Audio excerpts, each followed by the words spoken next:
Asante sana kwa swali zuri.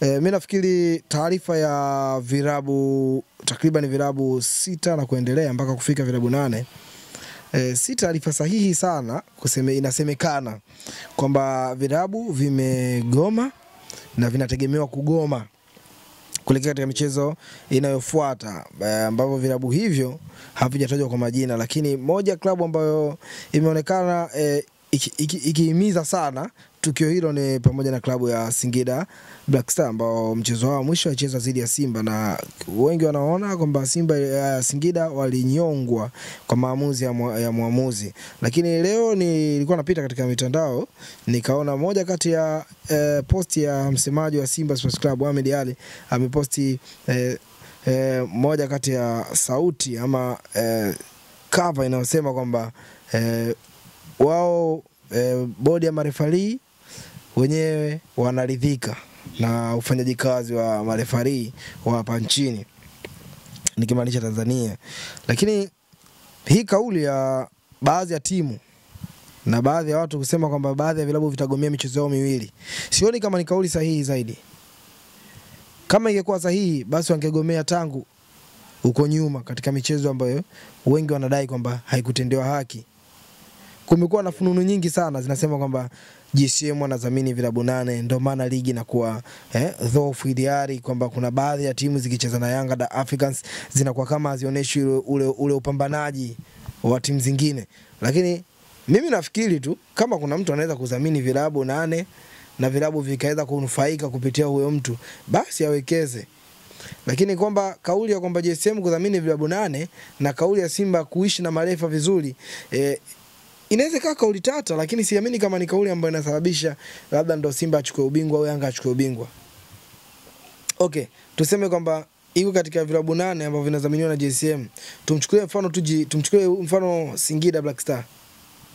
Huyu Singida Black Star kama anadhaminiwa na GSM, basi katika michezo yake yote anayocheza, ule michezo miwili na Yanga, tuseme ndo michezo ambayo inakuwa na utata, basi apambane, basi tuone kama kafight kweli. Basi uko nafasi ya 3 anapambana na Simba, uko nafasi ya 2 kumwangusha, anaonesha kweli mimi napambana.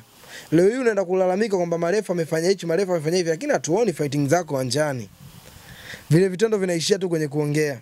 Okay, wamesema hivyo kwamba atasusia michezo, lakini tunaona wao wenyewe katika ukurasa wao mama wa Instagram wameposti wamesema tukutane Tanzania kwa siku ya kesho kwenye mchezo wa nusu finali wa CRDB Confederation Cup ambao utakutanisha huko kati yao na Simba. Mchezo ambao ndio unaenda kutegemewa kumpata finalist mwingine ambaye ataenda kukutana na Dar es Salaam Young Africans. Kwa hiyo sifikiri kama hii kauli ya vilabu 8 ni kauli sahihi wala ni na afya katika ligi yetu. Tumalize ligi, wa hizi timu ambazo zinasema kwamba zitasusia michezo yao ili zijiangalie ziko wapi. Leo pia nimeshuhudia kuona na nimefurahi kweli kuiona taarifa ya kwamba sasa nimeona waziri anayehusika na michezo, naibu waziri, yeye mwenyewe amesema kwamba hii mechi ya dabi tarehe 15 Juni lazima ichezwe. Itakuwa ina kipengele itachezwa kwa Mkapa. Mimi nimefurahi baina, lakini nimeona watu kama kina Haji Sunday Manara wamenyenyuka, wameenda wamepiga sana kelele katika page zao za Instagram kama kumfokea hivi waziri. Sioni kama kuna afya. Huu ni wakati ambao Yanga anatakiwa aache kila kitu, Simba aache kila kitu, aingie uwanjani wacheze ili tumpate bingwa kwa wakati. Hii yote itakuwa afya kwa timu zetu, kwa sababu timu yetu ya taifa hapa katikati itakuwa na mechi ya kalenda ya FIFA. Yes. Itakuwa na mechi ya kalenda ya FIFA, timu ya Taifa Stars. So inabidi tu timu zote hizi mbili zicheze. Lakini sifikiri kwamba Yanga kusema hawachezi, sijui hawachezi itakuwa sahihi. Mimi naasifu sana Simba kwa walichokifanya. Simba waliandika barua hii moja tu. Ndio. Lakini mpaka leo hii hawajaandika barua nyingine yote. Wala msemaji wao uone akisema kwamba juzi tu nimeona Mediali ananyuka tena anasema kwamba wao wasipocheza sisi tutakiwasha. Fika ndio. Sisi tutafika kwa. Lakini hizi kauli zote kwa nini ziongelewe? Mpira ni mchezo wa wazi. Nyie mnaamini kwamba mnaweza kuchukua ubingwa na Simba anaamini kwamba anaweza kuchukua ubingwa. Kutaneni Benjamin Mkapa, chezeni tuwaone. Yote ni kutengeneza mpira bora. Na serikali kweli inapambana. Inahakikisha kuna viwanja bora. Simba na Yanga haina viwanja brother. Ndio.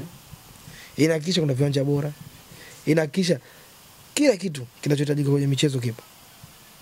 Na mimi naisifu nchi yangu. Naisifu na baraza la michezo, na asifu na wizara ya michezo. Kwa sababu ile issue ya Simba mechi yao kupangiwa Zanzibar. Ndio. Baraza la michezo walipambana sana na wizara ya michezo. Walipambana kwa kiasi kikubwa sana hizo za ndani na kupo. Lakini mwisho wa siku hakikuwa kinachotokea. Unaona? Ndio. Na asante sana pia kwa hilo swali ambalo umeniuliza hilo la kuhusiana na issue ya Ikanga Speedy, mchezaji wa Dar es Salaam Young Africans. Mpaka hivi sasa inasemekana kwamba Ikanga Rombo maisha yake na Dar es Salaam Young Africa labda yataamuliwa kwa mkopo, ambapo Yanga Africa wameridhia kumtoa kwa mkopo. Anaelekea katika klabu ya hapa Tanzania, na nahisi anaelekea Singida Black Star, huko ataenda kukutana na magwiji wengine, wataalamu wengine ambao wataenda kukichafua pamoja. Tumi naona ni wakati sahihi pia Yanga kumwachia, kwa sababu amekuja katikati ya msimu lakini hajadeliver kile ambacho Dar es Salaam Young Africa walikitegemea, mashabiki pamoja na viongozi. Ikanga Rombo alipokuwa AC Vita alikuwa mchezaji bora sana, alikuwa akichukua shavu upande yeye na Mpanzu, walikuwa moto sana. Ikanga pale ameonyesha kwa Yanga, ameonyesha 30% tu. 70% anajionyesha pia ni kutokana na kutokuwepo uwanjani kwa kipindi kirefu. Hiyo na yenyewe imesababisha kwamba tusione ule ubora wa Ikanga Rombo, Ikanga Speedy. Vile vile naiona Yanga ambayo bado inazidi kunyakuliwa baadhi ya mastaa wao. Tunashuhudia hapa, tutashuhudia Djigui Diarra anaondoka ndani ya klabu ya Dar es Salaam Young Africans. Anaelekea nje ya mipaka Tanzania.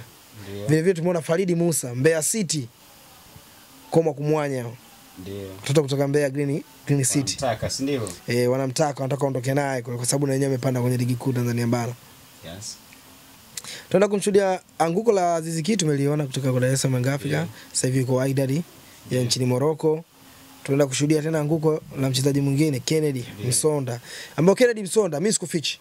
Dar es Salaam Young Africa ni vile tu tunaongea ushikaji, lakini Dar es Salaam Young Africa ni timu ambayo itaenda kumpoteza Msonda afu itaumia sana. Kwa nini?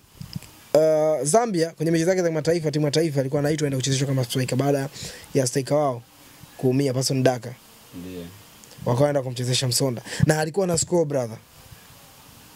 Striker hatumwangalia kwenye mikimbio, tunaanza kuangalia kwanza nani analisha.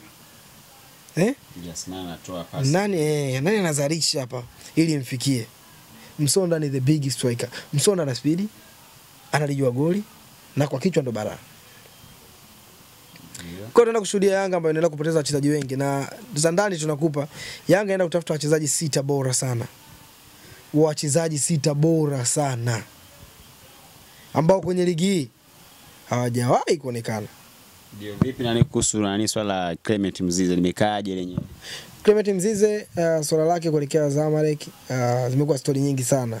Mara Zamalek, mara aende Ufaransa, lakini mimi nafikiri Yanga ni wakati sahihi sasa kumwachia Clement Mzize aende akatafute malisho sehemu nyingine.